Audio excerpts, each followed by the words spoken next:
আকাশ থেকে পড়া ঝিরিঝিরি বৃষ্টির কয়েক ফোঁটা সরাসরি রেহানার সেই ফ্যাকাশে চামড়ার ওপর গিয়ে পড়ল। বৃষ্টির জল চামড়া স্পর্শ করার সাথে সাথে রেহানার কপাল থেকে কালো রঙের ফুটন্ত ফেনা বের হতে লাগলো, যেন অ্যাসিড পড়েছে সেখানে। আর চোখের পাতাটি এক ঝটকায় খুলে গেল। চোখ দুটো কুচকুচে কালো, কোনো সাদা অংশ নেই। সেই চোখ সরাসরি মতির দিকে তাকিয়ে এক দানবীয় হিংস্রতায় চকচক করে উঠল। আষাঢ় মাসের মেঘলা রাত, কোনো বাতাস নেই, কিন্তু অবিরাম ঝিরঝির করে বৃষ্টি পড়ছে। বৃষ্টির শব্দে চারপাশ একঘেয়ে ঝুমঝুম আওয়াজে মুখর। কাদায় পা ডুবিয়ে শাহাবুদ্দিন আর মতি দাঁড়িয়ে আছে কাদের শিকদারের কাছারি ঘরের বারান্দায়। তাদের সামনে রাখা বাঁশের খাটিয়ার উপর শোয়ানো একটি লাশ। লাশটি সাধারণ সাদা কাফনের কাপড়ে নয়, বরং কুচকুচে কালো রঙের তেলতেলে মোমজামা দিয়ে মাথা থেকে পা পর্যন্ত মুড়ি দিয়ে বাঁধা। শাহাবুদ্দিন ভাই, আমার মা রেহানা 2.5 দিন ধরে ছটফট কইরা মরছে। ডাক্তার কইছে জলাতঙ্ক রোগ। মরণের সময় সে এক ফোঁটা পানিও সহ্য করতে পারে নাই, তাই তারে মোমজামা দিয়া বাইন্দা রাখছি। শিকদার সাহেব, লাশ তো দাফন করতেই হইব, কিন্তু এই বৃষ্টির দিনে মোমজামা খুলবো কেমনে? আর কবরস্থানে তো পানি জমা গেছে। খবরদার মোমজামা খুলবা না। দাফন করার আগ পর্যন্ত এই কাপড়ের উপর যেন বৃষ্টির এক ফোঁটা পানিও না পড়ে। সে পানি সহ্য করতে পারে না। পানি গায়ে পড়লে সে বড় অশান্তি করব। এই নেও 5,000 টাকা, কাম শেষ কইরা আইসা আরো পাইবা। উস্তাদ, রাইত বাড়তাছে, বৃষ্টিও থামার লক্ষণ নাই। চলেন ধরি। পানি ডরে মানুষ মরে শুনছি, কিন্তু মরা মানুষ যে পানি ডরায় এই প্রথম শুনলাম। তারা দুজনে মিলে কাঠিয়াটা কাঁধে তুলে নিল। কাঁধের শিকদার দ্রুত বাড়ির ভেতরে গিয়ে দরজা বন্ধ করে দিল। বাইরে শুধু রয়ে গেল ঝিরি ঝিরি বৃষ্টি আর 2 লাশবাহকের পায়ের নিচে কাদার চপচপ শব্দ। তারা হাঁটছে, পিচ্ছিল মাটির রাস্তায় খালি পায়ে হাঁটা কঠিন হয়ে পড়ছে। মতির মাথায় একটা জীর্ণ ছাতা, আর শাহাবুদ্দিনের এক হাতে হ্যারিকেন, অন্য হাতে খাটিয়ার বাঁশ ধরা। বৃষ্টির ফোঁটাগুলো যখনই কফিনের মোমজামার উপর পড়ছে, তখনই এক অদ্ভুত শব্দ হচ্ছে, যেন কোনো জ্বলন্ত কয়লার উপর পানি ঢালা হচ্ছে। উস্তাদ, কুয়াশা নাই, কিন্তু চারপাশটা কেমন জানি দোয়া দোয়া লাগতেছে। আর এই লাশের শরীর থেকে কি গরম ভাব বাইর হইতেছে নাকি? আমার কাঁধের দিকে গরম তাপ লাগতেছে। কথা কম মতি, মুখ বন্ধ রাখলে শরীরে জোর পাওয়া যায়। বৃষ্টির পানি থেকে হ্যারিকেনটা বাসা। আলো নিবলে এই পিচ্ছিল রাস্তায় পথ চলা যাইব না। হঠাৎ করে কাটিয়ার ভেতর থেকে একটা চাপা শব্দ শোনা গেল। কেউ যেন খুব দ্রুত এবং জোরে জোরে নিঃশ্বাস নিচ্ছে, ঠিক যেভাবে একটি তৃষ্ণার্ত কুকুর পানি না পেয়ে ছটফট করে। উস্তাদ, শুনলেন? লাশের ভিতর থেকে কেমন যেন শব্দ আইতাছে। জ্যান্ত মানুষও তো এমন কইরা নিঃশ্বাস নেয় না। সোজা সলমতি, লাশ জলাতঙ্কে মরলে তার শরীরে কিছু জীবাণু থাইকা যায়। বাতাস ঢোকার কারণে এমন শব্দ হইতে পারে। ভয় পাইস না তুই। তারা এখন একটি পুরনো শ্মশান ঘাটের পাশ দিয়ে যাওয়া মাটির রাস্তায়। রাস্তার এক পাশে গভীর খাদ, অন্য পাশে বিলের পানি। হঠাৎ এক ঝলক দমকা হাওয়া এসে মতির হাতের ছাতাটা উল্টে দিল। একই সাথে বাতাসের ধাক্কায় কফিনের মাথার দিকের মোমজামার একটি জোর ছিঁড়ে গেল। উস্তাদ, বাতাসে তো ছাতা ভাঙা গেল, মোমজামাতেও তো ফাটল ধরছে। শাহাবুদ্দিন লণ্ঠনটা উঁচিয়ে দেখতে গেল। সে দেখলো ছিঁড়ে যাওয়া অংশ দিয়ে রেহানার ফ্যাকাশে কপাল এবং চোখের একাংশ বেরিয়ে এসেছে। আকাশ থেকে পড়া ঝিরিঝিরি বৃষ্টির কয়েক ফোঁটা সরাসরি রেহানার সেই ফ্যাকাশে চামড়ার উপর গিয়ে পড়ল। বৃষ্টির জল চামড়া স্পর্শ করার সাথে সাথে রেহানার কপাল থেকে কালো রঙের ফুটন্ত ফেনা বের হতে লাগলো, যেন অ্যাসিড পড়েছে সেখানে। আর চোখের পাতাটি এক ঝটকায় খুলে গেল। চোখ দুটো কুচকুচে কালো, কোনো সাদা অংশ নেই। সেই চোখ সরাসরি মতির দিকে তাকিয়ে এক দানবীয় হিংস্রতায় চকচক করে উঠল। পানি, আমারে পানি দে, নইলে আজকে তোদের রক্ত খামু। একই সাথে লাশের পুরো শরীরটি কাটিয়ার উপর আছাড় খেয়ে নড়ে উঠল। মোমজামার বাকি বাঁধনগুলো একে একে মরমর করে ছিঁড়তে শুরু করলো। মোমজামার ফাটল দিয়ে বের হওয়া রেহানার মুখ অবর্ণনীয় যন্ত্রণায় বিকৃত হয়ে উঠেছে। বৃষ্টির পানি যেখানেই তার চামড়ায় স্পর্শ করছে, সেখান থেকে খসখসে চামড়া পুড়ে আলগা হয়ে যাচ্ছে। সে তার ধারালো নখ দিয়ে মোমজামাটি ছিঁড়ে বাইরে আসার জন্য ছটফট করছে। জইলা গেল, আমার পা জইলা গেল, আমার ছাতা দে, আমার বাঁচা। ও ও ও উস্তাদ, ও তো খাটিয়া থেকে নাইমা যাইতেছে। ওর চোখ দুইটা তো মানুষের না, ও আমারে খাইয়া ফেলবো উস্তাদ। কাঁধ শক্ত কর মতি, ওরে মাটিতে পড়তে দিস না। মাটিতে পড়লে ওর শরীরে কাদা আর পানি এক হয়ে যাইব, তখন ওরে আটকানো প্রায় অসম্ভব হয়ে যাইব। কিন্তু ততক্ষণে অনেক দেরি হয়ে গেছে। রেহানা তার কুচকুচে কালো নখ দিয়ে মতির পিঠে এক গভীর আঁচড় কাটল।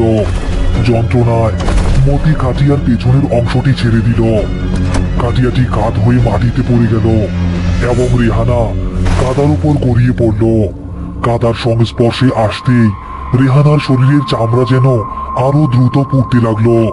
সে সোজা হয়ে দাঁড়াতে পারল না, বরং একটি ক্ষিপ্ত কুকুরের মতো চার পায়ে ভর দিয়ে কাদার উপর দিয়ে অস্বাভাবিক দ্রুত গতিতে তাদের দিকে এগিয়ে আসতে লাগলো। তার মুখ থেকে কালো লালা ঝরছে। মতি, গোরস্থানের দিকে দৌড়া। এইখানে থাকলে ও আমাদের রক্ত চুষে খাইব। দৌড়া জলদি। ঝিরি ঝিরি বৃষ্টি এখন কিছুটা জোরে পড়তে শুরু করেছে। পুরো গোরস্থান কাদায় ঠিক ঠিক করছে। কাদের শিকদারের খুঁড়ে রাখা কবরটির ভেতর বৃষ্টির পানি জমে প্রায় 1 হাত পানি উঠে গেছে। শাহাবুদ্দিন আর মতি হাঁপাতে হাঁপাতে কবরের পাশে এসে দাঁড়ালো। পেছনেই শোনা যাচ্ছে কাদার উপর দিয়ে কোনো ভারী কিছু টেনে আনার খসখস শব্দ। উস্তাদ, কবরে তো পানি জমছে। ও তো জলাতঙ্কের মরা। ও এই পানিতে কেমনে নামবো? ও আমাদের এইখানে মাইরা ফেলবো উস্তাদ। মতি, ভয় পাইস না। পানি যেমন ওর শত্রু, আগুনও তেমন ওর শত্রু। এই সুন পানিতে পড়লে তপ্ত হইয়া উঠব। তুই কবরটার দিকে নজর রাখ। ঠিক তখনই ঝোপঝাড় ভেঙে রেহানা তাদের সামনে এসে দাঁড়ালো। তার ফ্যাকাশে মুখমণ্ডলের চামড়া বৃষ্টির পানিতে গলে গিয়ে ভেতরের হাড় দেখা যাচ্ছে। সে এক বিকট গর্জন করে মতির ওপর ঝাঁপিয়ে পড়তে চাইল। শাহাবুদ্দিন একটা বিকট চিৎকার করে একটা পুটলির ভেতর থেকে চুন আর ছাই রেহানার মুখের উপর ছড়ে মারল। ইয়া আল্লাহ!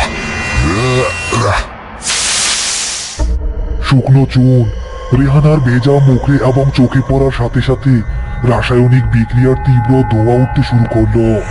রেহানা যন্ত্রণায় নিজের মুখ চেপে ধরে মাটিতে লুটিয়ে পড়ল। তার মুখ থেকে এক নরকীয় আর্তনাদ বের হতে লাগলো।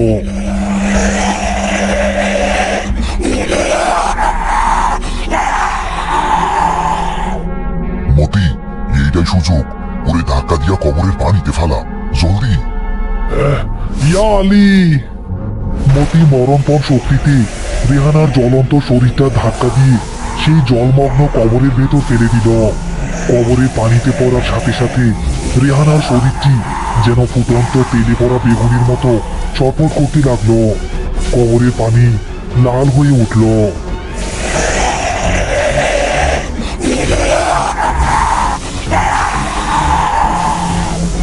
কবরের ভেতরের পানি রেহানার ছটফটানির চোটে চারদিকে ছিটকে পড়ছে।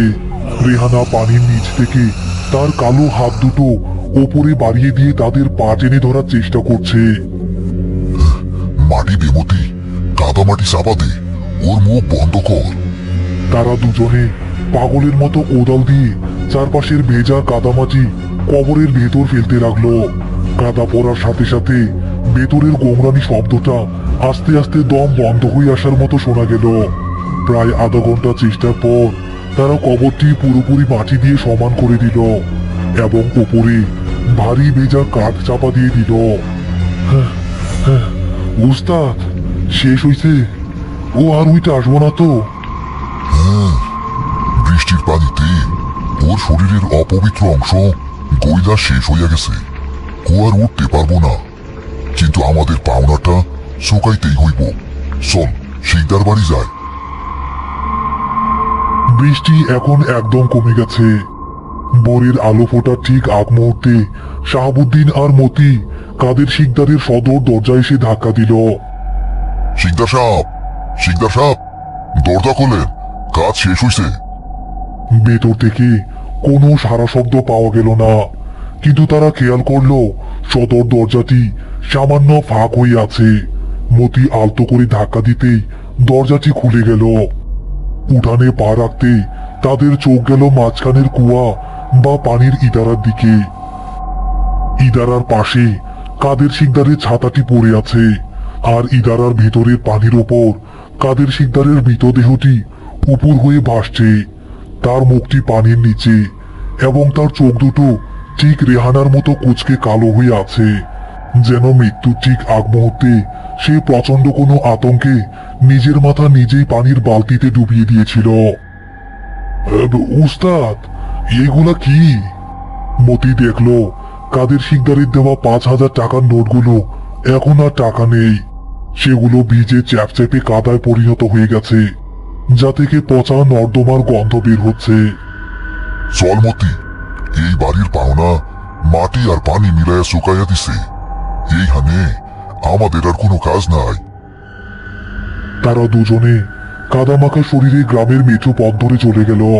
পেছনে শুধু রয়ে গেল কাদের শিকদারের শূন্য বাড়ি আর ধীরে ধীরে বৃষ্টির শেষ ফোঁটাগুলো। তারা চলে গেল, রেখে গেল এক অনন্ত নীরবতা আর এক ভয়াল সত্যের অবশেষ। আষাঢ়ের সেই মেঘলা রাতে যে রক্তের দাগ আর লোভের খেলা শুরু হয়েছিল, প্রকৃতি তার বিচার নিজের হাতে তুলে নিল। কাদের শিকদার ভেবেছিলেন টাকার জোরে মোমজামার আড়ালে নিজের অপরাধ আর পাপকে ঢেকে রাখবেন। মেয়ের ওপর হওয়া অন্যায় কিংবা অবহেলাকে জলাতঙ্ক রোগের বাহানায় মাটি চাপা দিতে চেয়েছিলেন, কিন্তু পাপ কখনো চাপা থাকে না। যে পানিকে তিনি ভয় পেতেন, প্রকৃতির সেই অমর জলধারায় শেষ পর্যন্ত তার জীবনের সমস্ত হিসাব চুকিয়ে দিল। লোভের দেওয়া চকচকে নোটগুলো মুহূর্তে পরিণত হলো পচা নর্দমার কাদায়। কারণ প্রকৃতির নিয়মে পাপের উপার্জনে কখনো শান্তি মেলে না। এই গল্প আমাদের মনে করিয়ে দেয় মানুষের ভেতরের ক্ষোভ, অবহেলা আর কুসংস্কার কতটা ভয়াবহ রূপ নিতে পারে। কখনো কখনো মানুষ নিজেই নিজের কর্মের দ্বারা এমন এক দানব তৈরি করে যা শেষে তাকেই গ্রাস করে নেয়। আজ রাতের এই ভৌতিক অভিজ্ঞতা কেবল দুটি লাশবাহকের গল্প নয়, এটি কর্মের ফল এবং প্রকৃতির নির্মম প্রতিশোধের এক জীবন্ত দলিল। চারপাশের অন্ধ কুসংস্কার আর লোভের অন্ধকার থেকে আমাদের নিজেদের মুক্ত রাখতে হবে। মানুষের ভেতরের আসল মানুষটি যেন কখনো হারিয়ে না যায়। বৃষ্টি রাতের এই গা শিউরে ওঠা রোমাঞ্চকর গল্পটি যদি আপনার ভালো লেগে থাকে, তবে অবশ্যই ভিডিওটিতে একটি লাইক দিন এবং আপনার মূল্যবান অনুভূতি আমাদের কমেন্ট করে জানান। আপনার বন্ধুদের সাথে গল্পটি শেয়ার করতে ভুলবেন না। এইরকম আরো গা চমচমে এবং শিক্ষণীয় গল্প শুনতে আমাদের চ্যানেলটি সাবস্ক্রাইব করে বেল আইকনটি প্রেস করে রাখুন। ততক্ষণ পর্যন্ত সাবধানে থাকুন, ভালো থাকুন আর দেখতে থাকুন বালুকাই বাংলার অসাধারণ সব ভিডিও।